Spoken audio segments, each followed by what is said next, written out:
Kirk Cameron is promoting this movie. He has like a one-day event in the theater in September. So he made this video where he's talking about how he's a recovering atheist. And he's been apparently doing that for a couple decades now. And he argued that, if you are an atheist, you have to accept by faith two things. And apparently every atheist has to believe these two things. Number one, there is no God. And number two, I hate him. Which are like the two things that if you talk to almost any atheist, they will say neither of those things is right. So number one, there is no God.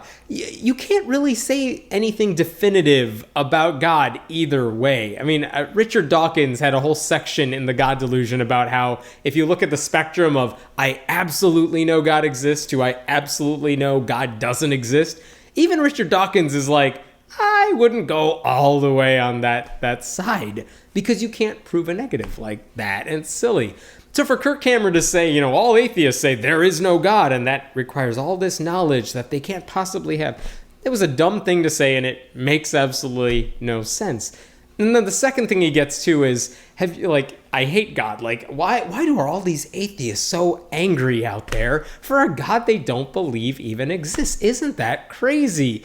And I'm watching that video and I'm like pulling out hair because it's like, dude, no one's ever mad at God. We're mad at his followers for doing crazy things like making videos like the one Kirk Cameron made.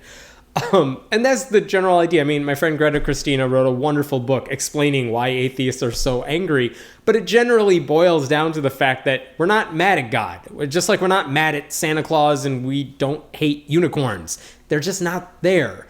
The only reason we even talk about it and we make videos like this one are because of what religious people do in the name of their faith. So my concern is that Christians in America have a lot of political power. They pass a lot of laws and make life really miserable for my LGBT friends, for women lately especially.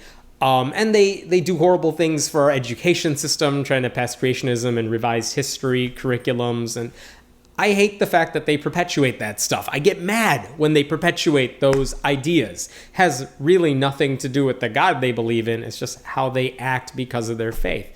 So, it makes me wonder how much of an atheist Kirk Cameron really was when the two things that he thinks all atheists have to believe are pretty much based off of stereotypes that Christians have of atheists. Like, was he really an atheist to begin with, or was he just apathetic, didn't really care about religion at all, and then all of a sudden he became an evangelical, and he just assumes that because he wasn't an evangelical, he must have been an atheist? I mean, I don't know what he used to be, but the point is he definitely doesn't know what atheists are talking about, what we actually believe, and maybe if he actually talked to one instead of talked down to one, he would understand and appreciate that.